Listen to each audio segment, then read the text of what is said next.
Hello guys, कैसे हैं आप लोग। मैं नैनिस्टा क्लासेस यूट्यूब चैनल में आप सभी साथियों का हमारे इस चैनल में वेलकम है, स्वागत है। आज हम आप लोगों के लिए लेके आए हैं NCERT class 10 geography MCQs question chapter number 4 जो कृषि से संबंधित है। और ये काफ़ी इंपॉर्टेंट है। क्या है? चैप्टर नंबर 4 कृषि संबंधित। भारत में किस प्रकार की कृषि यानी खेती की जाती है और कृषि संसाधन में कौन कौन चीज़ें उपयोग किया जाता है और किस प्रकार की फसलें हमारे भारत में उगाई जाती है और ख़ास करके बिहार राज्य में।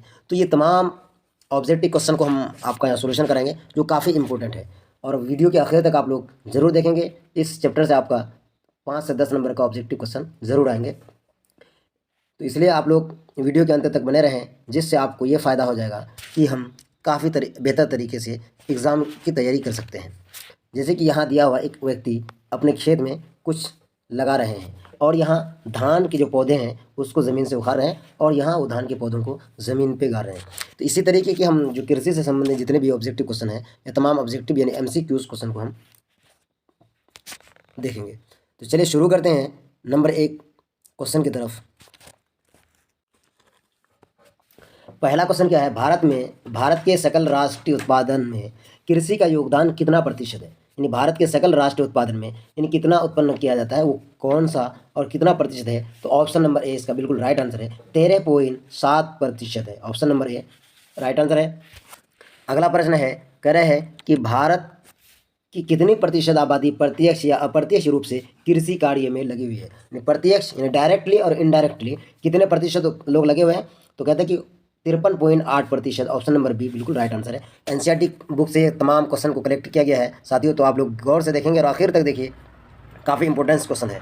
तीसरा नंबर में कह रहे हैं कि वर्तमान समय में कुल कृषि भूमि का कितना प्रतिशत भाग प्रति भूमि है? कितना प्रतिशत है? तो कहता है कि 5% यानी प्रति भूमि है। ये चैप्टर हम पढ़ा भी चुके हैं और आप लोग वहाँ से देख सकते हैं डिटेल्स यानी सब्जेक्टिव क्वेश्चन को। उसके अलावा कहता है कि भारत के कुल भूभाग का कितना प्रतिशत भाग मैदानी है? इसके बारे में भी हम बताए थे आप लोगों को कि कितना प्रतिशत भाग मैदानी है और कितना प्रतिशत भाग आपका पर्वतीय है और कितना परसेंट भाग आपका क्या है, पहाड़ी एरिया में है। तो इसका है right answer option number B 43%। तो हम आप लोगों को इस क्वेश्चन से रिलेटेड यहाँ बताते थे कि भारत के कुल भूभाग का कितना प्रतिशत भाग मैदानी है। तो जैसे कि पूरे भूभाग किस में बांटे हुए हैं? कहता है पर्वत, पठार, मैदान और द्वीपीय भागों में पूरा पृथ्वी बटा हुआ है। तो जिसमें मैदानी भाग में कितना है? कहता है कि 43% है। तो वहीं कह रहा है कि पर्वतीय जो क्षेत्र है वो कुल 30% पर है। उसके अलावा जो है कहता है कि यानी 27% हिस्सा पठारी क्षेत्र में है। 27% कितना किस में है? पठारी क्षेत्र पर है। और 30% आपका जो है वो क्या है? वो कहते हैं कि पर्वत में है, यानी पर्वतीय क्षेत्र में है और मैदानी क्षेत्र में है। 43%, ये कुल मिलाकर के 100% हुआ। अगला है 5 नंबर में कह रहे हैं भारत में लगभग 2/3 यानी 2/3 लोगों की जीविका का आधार है। तो वो क्या है? तो वो कहते हैं कि कृषि है। ऑप्शन नंबर ए बिल्कुल राइट आंसर है। 6 नंबर में कह रहा है कि झूम कृषि किस प्रकार की कृषि है? झूम कृषि ये क्वेश्चन पूछता है तो कहता है कि हस्तांतरित कृषि है, यानी बदल बदल करके खेती करना, उसको झूम खेती कहते हैं। भारत के किस राज्य में सोपानी यानी सीढ़ी नुमा खेती प्रचलित है? ऑप्शन नंबर डी यानी उत्तराखंड में। कहाँ? उत्तराखंड में सोपानी कृषि उपलब्ध है। 8 नंबर में कह रहा है कि झूम खेती भारत में किस भाग में की जाती है? एक क्वेश्चन आया तो यहाँ देखा जाता है कि पूर्वोत्तर भाग में। कहाँ? जैसे कि अगर भारत में देखा तो सबसे ज़्यादा झूम खेती मिजोरम में की जाती है, तो यहाँ इसे लिखा है कि पूर्वोत्तर भाग में ज़्यादातर झूम खेती की जाती है। 9 नंबर में है निम्नलिखित में से कौन सा उस कृषि प्रणाली को दर्शाता है जिसमें एक ही फसल लंबे चौड़े क्षेत्र में उगाई जाती है? एक ही फसल, तो कहता है वो है रोपण कृषि, जो लंबे चौड़े क्षेत्र में लगाई जाती है। अगला प्रश्न है, इनमें से कौन सा यंत्र प्रारंभिक जीविका कृषि कार्य के लिए उपयोगी नहीं है? तो इसके लिए क्या है? ट्रैक्टर जीविका कृषि के लिए उपयोगी नहीं है, ट्रैक्टर। अगला प्रश्न है 11 नंबर, निम्नलिखित में से किस फसल की खेती रोपण कृषि के अंतर्गत की जाती है? तो कौन सा है? वो चाय है जो रोपण कृषि के अंतर्गत में की जाती है। इनमें से निम्न फसल में से खेती रोपण कृषि के अंतर्गत की जाती है, तो वो क्या है? डी है, चाय। अगला है निम्न में से कौन रोपण फसल नहीं है? गेहूँ, गन्ना, चाय, रबड़। तो इनमें से क्या है? गेहूँ रोपण फसल नहीं है, इसलिए कि गेहूँ के दानों को बोया जाता है, बीजों को। अगला है रबी फसल की बुआई किस माह में की जाती है? तो साथियों अभी वर्तमान समय में क्या है, अभी जो है आपका रबी फसल बोने का टाइम चल रहा है। और ये अक्टूबर से नवंबर इसका सही महीना है। इस महीने में रबी फसल की खेती की जाती है। और रबी फसल खरीफ फसल को काटने के बाद रबी फसल की खेती की जाती है, ये चीज़ याद में रखना है। उसके बाद जायद फसल का उत्पादन किस मौसम में किया जाता है, तो यहाँ भी याद रखिएगा, दो फसलों की किन्हीं एक फसल में ही अगर दूसरा फसल को लगा देते हैं उसको जायद फसल कहा जाता है। तो वो कौन सा है, तो गर्मी के सीज़न में, अभी जो इससे पहले जो गर्मी का सीज़न गया उसमें क्या है, उसमें उस फसल को जायद फसल कहते हैं। अगला, दुग्ध उत्पादन में विश्व में भारत का कौन सा स्थान है, यानी कितने नंबर पर है, तो द्वितीय यानी दूसरे स्थान पर है भारत में। ऑप्शन नंबर बी बिल्कुल राइट आंसर है। ऑपरेशन फ्लड का दूसरा नाम क्या है, तो ऑपरेशन फ्लड का दूसरा नाम है श्वेत क्रांति। कौन क्रांति, श्वेत क्रांति। और श्वेत क्रांति दूध उत्पादन से संबंधित है, आप लोगों को ये सब चीज़ें याद रखना है। और हरित क्रांति जो है वो कृषि से संबंधित है। अगला है दुग्ध उत्पादन से संबंधित ऑपरेशन फ्लड 2 नामक योजना कब प्रारंभ किया गया है, तो ये 1981 ईस्वी में किया गया था। ऑप्शन नंबर सी बिल्कुल इसका राइट आंसर है। अगला, भारत में धान की खेती सबसे अधिक कहाँ होती है, तो सबसे अधिक पश्चिम बंगाल में धान की खेती होती है, ये भी चीज़ आपको याद रखना है। किस राज्य में धान के सिंचित क्षेत्र अधिक मिलते हैं, सिंचित क्षेत्र, तो वो कहाँ मिलते हैं, तो वो तमिलनाडु में मिलते हैं। ऑप्शन नंबर बी इसका बिल्कुल राइट आंसर है। गेहूँ फसल है, क्या है, खरीफ है, रबी है या जायद है, इनमें से कोई नहीं, तो आपका खरीफ फसल जो है वो रबी है, क्योंकि ये अक्टूबर से नवंबर के बीच बोई जाती है, तो गेहूँ क्या है, रबी फसल है। इनमें से कौन गेहूं का प्रमुख उत्पादन नहीं है, यानी किस राज्य में गेहूं की उत्पादन कम होती है, तो तमिलनाडु जो है वहाँ गेहूं की उत्पादन नहीं होती। अभी वर्तमान में सबसे अधिक गेहूं का उत्पादन कहाँ होता है, उत्तर प्रदेश में होता है, और तमिलनाडु में उत्पादन नहीं होता है। अगला प्रश्न है, गेहूं के उत्पादन में भारत का विश्व में कौन सा स्थान है। काफ़ी इंपॉर्टेंट चैप्टर है साथियों, आखिर तक आप लोग देखेंगे, और वीडियो को फटाफट लाइक भी कर दीजिए, जो भी साथी आपके फ्रेंड है उसको शेयर कर दीजिए। तो क्या है, दूसरा स्थान है, पूरे विश्व में गेहूं का उत्पादन में दूसरा स्थान है। निम्न में से कौन मोटे अनाज की फसल नहीं है, जवार, बाजरा, गन्ना या रागी, तो क्या है, गन्ना मोटे अनाज की फसल नहीं है। 24 नंबर में कह रहा है, भारत में जवार की सबसे अधिक खेती होती है, कहाँ होती है, महाराष्ट्र में, गुजरात, उत्तर प्रदेश, तमिलनाडु, तो कहा था महाराष्ट्र में सबसे अधिक जवार की खेती होती है। 25 नंबर में कह रहा है, भारत में बाजरा की सर्वाधिक खेती कहाँ की जाती है, तो सर्वाधिक खेती राजस्थान में की जाती है। ऑप्शन नंबर सी बिल्कुल राइट आंसर है। 26 नंबर में कह रहा है, भारतीय कृषि की असफलता का प्रमुख कारण क्या है, यानी कृषि में असफल होने का सबसे ज़्यादा कारण क्या है, वो अनियमित मानसून, यानी अनियमित मानसून यानी बारिश ज़्यादा या कम होने की वजह से भारत में कृषि प्रभावित हो जाता है। 27 नंबर में है, निम्न में से कौन दलहन की फसल नहीं है, उड़द, मसूर, बाजरा, चना, तो क्या है इसमें, बाजरा दलहन फसल के कैटेगरी में नहीं आते हैं। 28 नंबर में है, केंद्रीय शुष्क क्षेत्र अनुसंधान संस्थान कहाँ है, तो कहाँ है, तो जोधपुर में है। ऑप्शन नंबर ए बिल्कुल राइट आंसर है। 29 नंबर में है, तिलहन के उत्पादन में भारत का विश्व में कौन सा स्थान है, तो प्रथम स्थान है। सबसे ज़्यादा भारत में ही तिलहन फसल का, यानी वैसे फसल जिससे तेल निकाला जाता है, तिलहन फसल के उत्पादन सबसे ज़्यादा भारत में की जाती है, नंबर 1 पर है। अगला, मूंगफली का उत्पादन भारत के किस राज्य में सबसे ज़्यादा होता है, तो सबसे ज़्यादा गुजरात में होता है मूंगफली की खेती। अगला है, सरसों के उत्पादन में भारत का कौन सा राज्य प्रथम स्थान रखता है, तो वो है उत्तर प्रदेश। सर्वाधिक गेहूं की खेती में भी और सरसों की खेती में उत्तर प्रदेश नंबर 1 पे है। अगला, सरसों किस प्रकार की फसल है, किस प्रकार की फसल है, तो सरसों तिलहन फसल है, तिलहन फसल में आते हैं। चाय का सर्वप्रथम उत्पादक कहाँ आरंभ किया गया था, चाय का उत्पादन के लिए तो सबसे पहले किया गया था ब्रह्मपुत्र घाटी में, ब्रह्मपुत्र नदी जो है उसी घाटी में किया गया था। 34 नंबर में है, अधिक दिनों तक वर्षा का उपयोग सहना किस फसल के लिए घातक सिद्ध होती है, तो चाय के फसल को घातक सिद्ध होती है। 35 नंबर का क्वेश्चन करें, हार्वेस्टर और थ्रेसर का प्रयोग किस कार्य में किया जाता है, तो कृषि कार्य में किया जाता है हार्वेस्टर और थ्रेसर का प्रयोग। अगला प्रश्न है, 35 नंबर में कह रहे हैं, अंतर्राष्ट्रीय फसल अनुसंधान केंद्र कहाँ स्थित है, तो कहाँ, ये चेन्नई में स्थित है। अगला प्रश्न है, विश्व में चाय का सबसे बड़ा उत्पादक देश कौन सा है, तो सबसे बड़ा उत्पादक देश भारत है। Option number 1। अगला है, भारत में सबसे अधिक चाय का निर्यात किस पतन से किया जाता है, तो ऑप्शन नंबर ए है, यानी कोलकाता से। बंगाल में सबसे ज़्यादा चाय की खेती होती है। अगला है, 39 नंबर में कह रहा है कि निम्नलिखित में से कौन सी पेय फसल है, तो कॉफ़ी पेय फसल है। ऑप्शन नंबर बी बिल्कुल इसका राइट आंसर है। 40 नंबर में कह रहा है, निम्न में से कौन एक कॉफ़ी की किस्म नहीं है, रोबस्ता, यूरेबिका, लिबरिका, अरेबिका, तो क्या है, ऑप्शन नंबर बी, यानी यूरेबिका कॉफ़ी की किस्म नहीं है। Option number B right answer है। 41 नंबर में कह रहा है, पूर्वोत्तर भारत में कॉफ़ी उत्पादन में अग्रणी राज्य कौन है पूर्वोत्तर राज्य में? तो कहता है कि त्रिपुरा है, सबसे ज़्यादा त्रिपुरा है। अगला है, भारत में कहवा का सबसे बड़ा उत्पादक राज्य है? तो क्या है? कर्नाटका है। कर्नाटक में सबसे ज़्यादा कहवा की खेती होती है। अगला प्रश्न है 43 में, भारत में बागानी कृषि की शुरुआत हुई थी? बागानी कृषि की शुरुआत भारत में कब हुई थी? तो 1880 ईस्वी से हुई थी। 44 नंबर में, निम्न में से कौन सी फसल बागबानी फसल नहीं है? तो कपास है, ये क्या है? बागबानी फसल नहीं है, ये कॉटन फसल है। जो सबसे ज़्यादा, इसको याद रखना है कि कपास की जो खेती है सर्वाधिक महाराष्ट्र में होता है। कहाँ? महाराष्ट्र में, इसको याद रखना है। और ये जो है, ये काली मिट्टी में सर्वाधिक कपास की खेती होती है, जो महाराष्ट्र में काली मिट्टी पाई जाती है। अगला है, भारत में किस फसल का उत्पादन सबसे अधिक होता है? कौन सा फसल का? तो केला, ऑप्शन नंबर डी बिल्कुल राइट है, केला फसल का सबसे अधिक उत्पादन होता है। अगला है, आम के उत्पादन में भारत का विश्व में कौन सा स्थान है? तो प्रथम स्थान है विश्व में, भारत के अंदर में भारत में सबसे ज़्यादा आम की खेती की जाती है। अगला है, जैम, जेल, स्क्वाश इत्यादि का कच्चा माल क्या है? तो क्या है? वो फल है, फल से ही जैम वगैरह बनाया जाता है।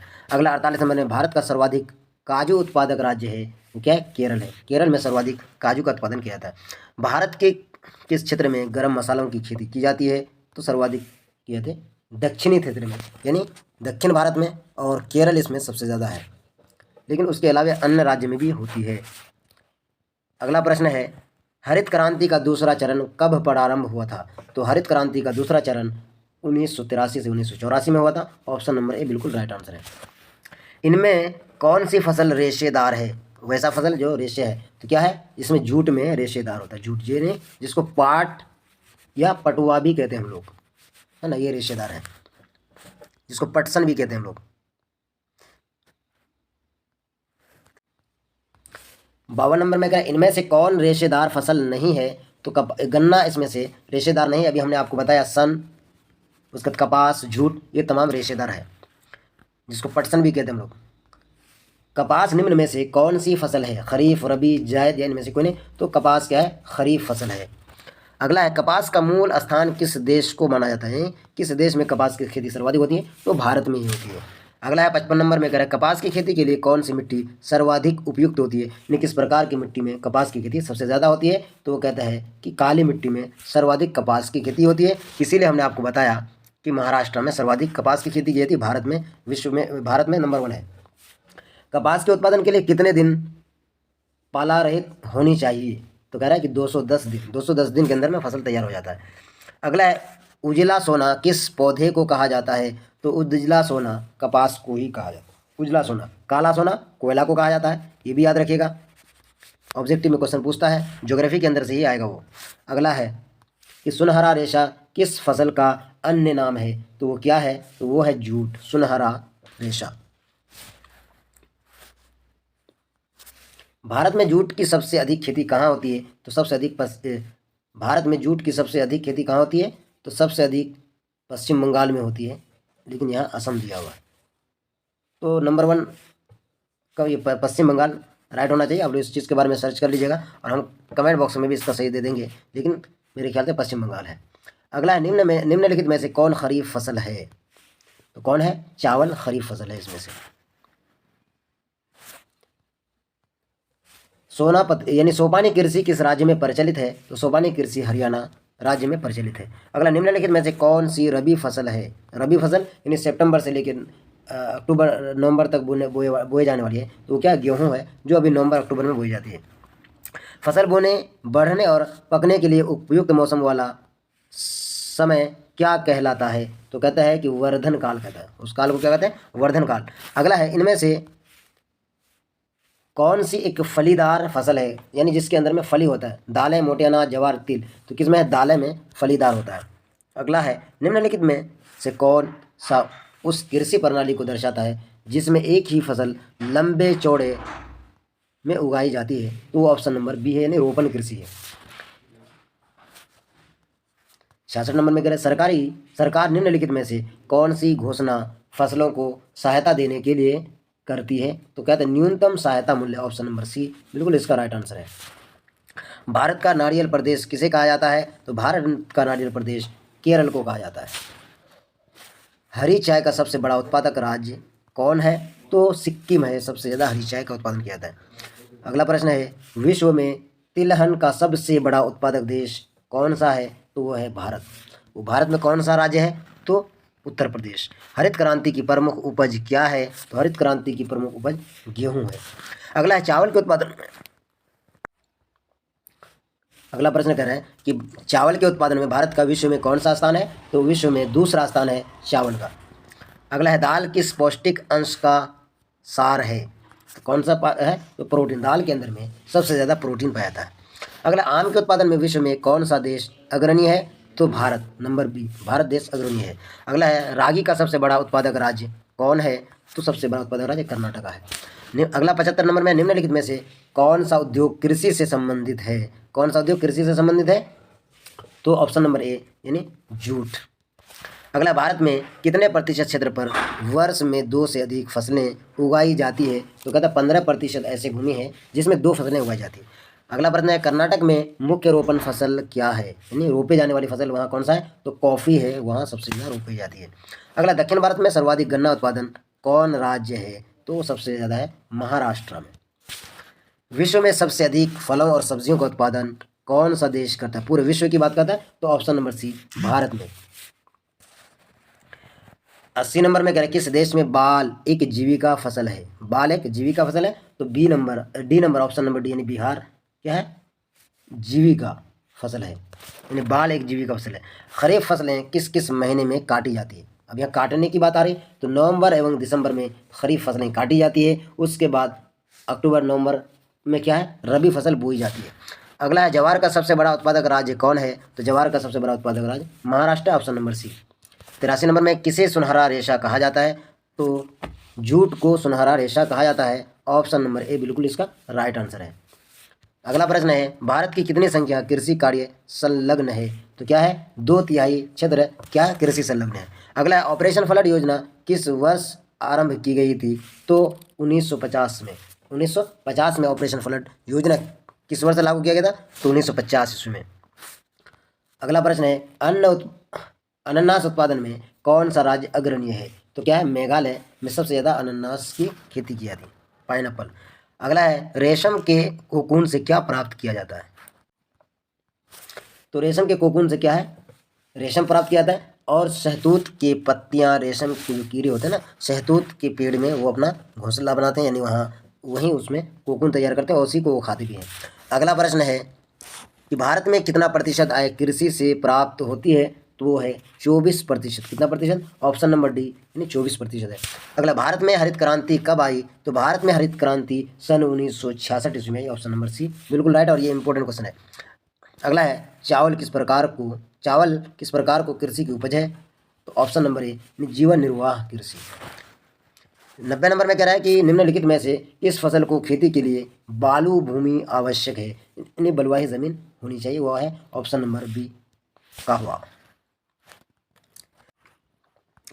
अगला प्रश्न है, कौन सी ऐसी फसल है जो खाद्यान्न और चारा दोनों रूप में प्रयोग होती है? तो ऑप्शन नंबर ए यानी मक्का। अगला है, कर्तन बहन प्रणाली कृषि को किस राज्य में दीपा कहा जाता है? ये इंपॉर्टेंट क्वेश्चन है, इसको याद रखना है। कर्तन बहन प्रणाली कृषि को किस राज्य में दीपा कहा जाता है? तो वह अंडमान निकोबार द्वीप समूह में, ऑप्शन नंबर सी बिल्कुल इसका राइट आंसर है। अगला प्रश्न है, तमिलनाडु में गौलगिरी पहाड़ी पर किस चीज़ की खेती की जाती है? गौलगिरी पर तो चाय एवं कॉफ़ी की खेती की जाती है। अगला, दूध में लाई गई क्रांति को कौन सी क्रांति के नाम से जाना जाता है? तो सफ़ेद क्रांति के नाम से जाना जाता है, जिसको श्वेत क्रांति भी कहा जाता है। कौन क्रांति? श्वेत क्रांति, इसको याद रखना है। समुद्री मछलियों को उत्पादन एवं उपयोग में किस राज्य का स्थान प्रथम है? तो ऑप्शन नंबर ए यानी केरल। अगला, गहन आजीविका कृषि किन क्षेत्रों में की जाती है? तो वो है क्षेत्र क्या है जहाँ भूमि पर जनसंख्या का दबाव अधिक हो, ऑप्शन नंबर ए बिल्कुल राइट आंसर। अगला है, दीपा, फाल्मू आदि किस कृषि के नाम है? तो ऑप्शन नंबर सी यानी कर्तन दहन प्रणाली को दीपा फाल्मू कहा जाता है।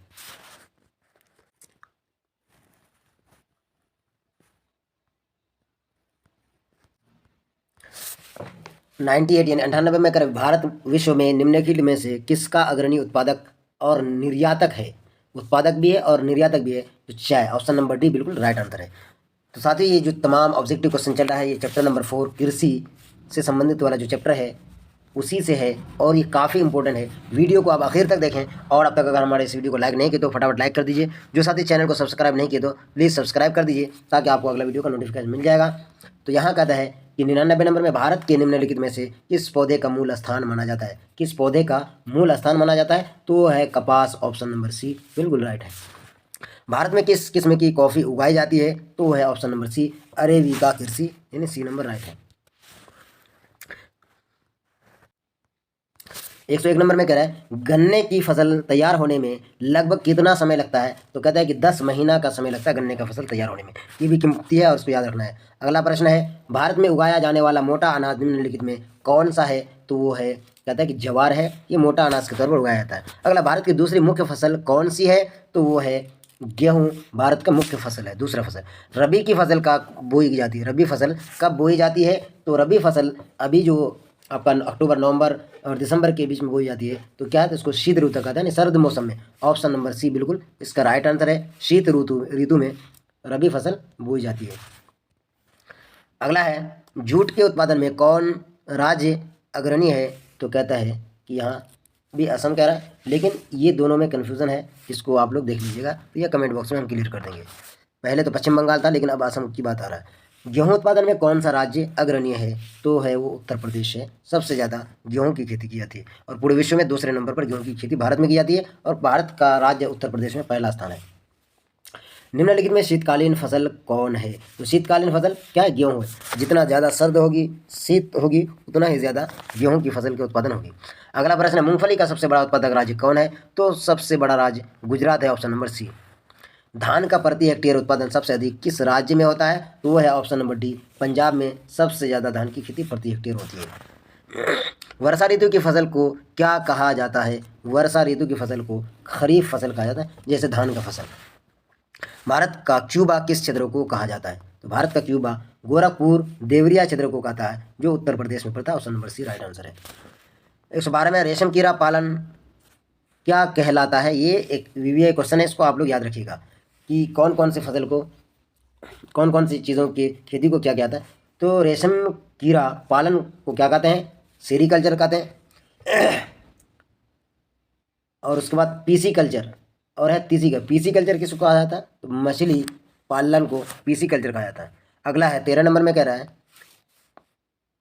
भारत की अर्थव्यवस्था का मूल आधार क्या है? तो वो कृषि है, ऑप्शन नंबर बी बिल्कुल इसका राइट आंसर है। 114।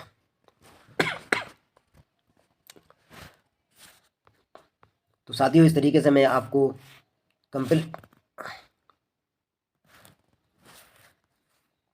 ये चैप्टर आपका चैप्टर नंबर जो 4 है ये कंप्लीट हो गया। इसमें 113 ऑब्जेक्टिव क्वेश्चन आपको पढ़ाया गया।